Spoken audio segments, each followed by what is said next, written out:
Greetings, good storytellers. I'm the Artful Narrator, and it is my privilege to welcome you to learning the tropes of writing.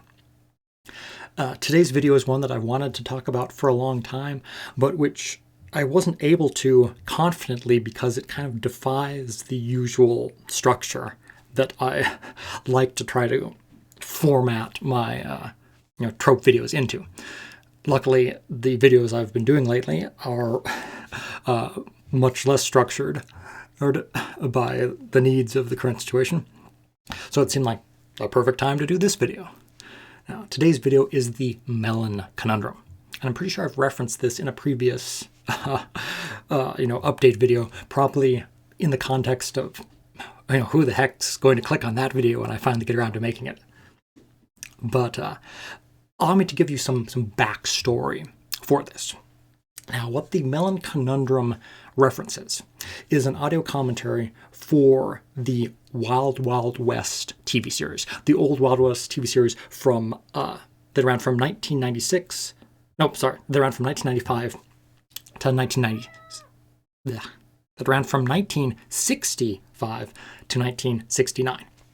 And it starred Robert Conrad as James West, the titular James West, and Ross Martin as Artemis Gordon, his sort of Q-like.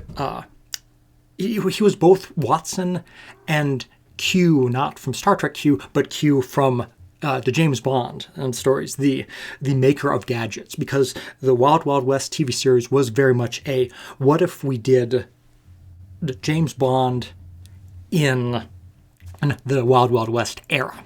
And so James West is this agent for the 1800s, U.S. government, and goes and gets on all these madcap adventures. And the way that they wrote the show, they structured it around the commercial breaks to specifically factor in a sort of comic book aesthetic. So every commercial break would end on some sort of every commercial break would come on a dramatic moment, and the characters in that scene, the image of them would freeze, and originally it would be replaced by an artist's rendition of them that would then become a panel of a comic book page. And in later episodes, they instead replaced it with just a still with some sort of like old-fashioned photo grain put over it to make it look more like a tintype sort of photo, but still going for this comic book aesthetic. But what this meant was that they were very aware of how to get the most drama out of their commercial breaks. And one of the things they love to do, with this being a 60s show, not unlike the 60s Batman, where it would end with, tune in next time, same bat channel, how will the Caped Crusaders, escape this death trap? This instead would be, they would be in some sort of death trap, it would go to commercial, and then the show would come back after the commercial, and they would figure their way out of it, probably with some gadget that Artemis Gordon had made for James West. Some sort of Chekhov's gun type situation. But what the Melon Conundrum references is that in that audio commentary, the writers were talking about a situation where they had the interesting idea to hide a fake commercial at the end of that commercial break.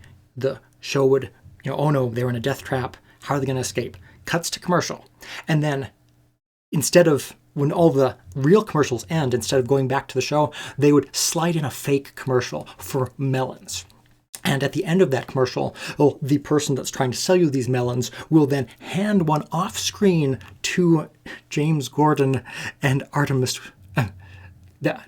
James West and Artemis Gordon, and who will then use that melon to escape from this death trap. Now, obviously, this story has been, aggrandized and, diluted through many years of memory and retelling. But as the writer, explains it, everyone loved this idea. They thought it was great. It's like, yeah, this is awesome. They weren't at all concerned about the narrative implications of, wait a minute, James West and Artemis Gordon know that they're characters in a TV show? Where do they think they got that Melon from? Are they self-aware? This fourth wall breaking, is this, that's not a thing that you did as much in that era of TV shows. Also, but apparently none of that was any concern whatsoever. The only thing that stopped them from using this was the ridiculous reality that for the life of them, they could not figure out a death trap that could be rendered non-lethal or which could be escaped from with the use of a melon. They could not figure that out. They tried, but they just couldn't figure it out. And finally it was like, well, I guess we have to give up on this idea, as good as it is. And that, in a nutshell, is very indicative of the way that the author's mind works. And that's why I like to use that example a lot, because as writers, we very rarely have the luxury of having enough elements already established in our story so that when we get to some sort of a plot development, the answer is already there waiting for us. And we can look at the different elements and go, oh, of course, that's right. He has this that this other character gave him. That's how he's going to escape. Or, that's how they're going to progress to this next challenge. Most of the time, writers have to work backwards. They have to go, all right, I really want the character to be able to escape with a, like MacGyver. It's like, all right, I want him to build a hang glider out of duct tape and stuff. Well, let's make sure that the place he gets trapped in has enough stuff to build a hang glider, presumably. And so it's all working backwards. And that innovative skill is definitely something that serves writers well, because it's just the logistics of the situation. And as we're crafting the story, we need to do a lot of backtracking. And all right, now I know what I want to have here, but I need to establish it 5 chapters earlier so that this can happen. It just very rarely happens organically. But this can also be a double-edged sword, because sometimes you can become too fixated on one idea and try to push to use it despite the already established elements of the story telling you, no, this isn't going to work.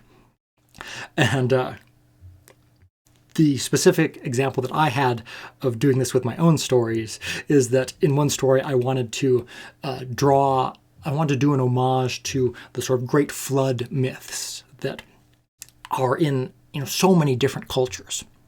And so I was like, ooh, that would be interesting. Let's have a variation of that. All right. So this pantheon of gods that I have in my setting, they send this great flood. Why do they send the great flood? What are the extra ramifications of it?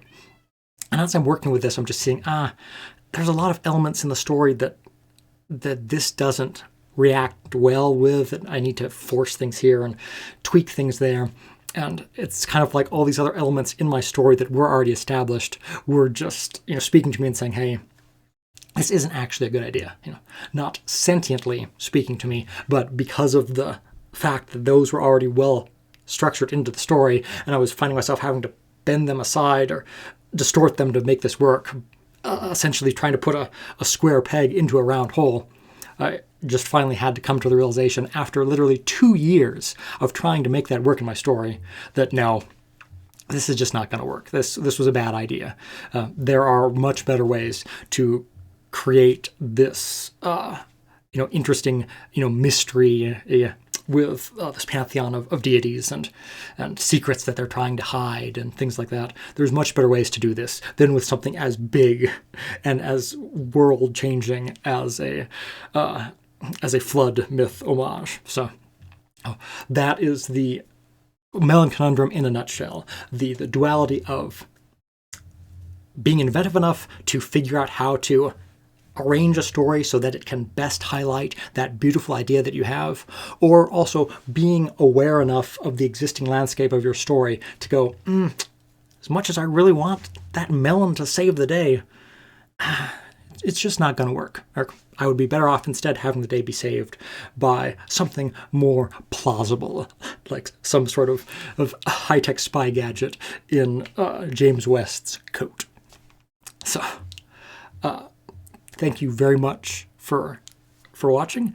And as always, I hope that this was a informative. I kind of doubt that, or at the very least, a pleasant diversion. I have more hope in that regard. Thank you so much for watching. Until next time.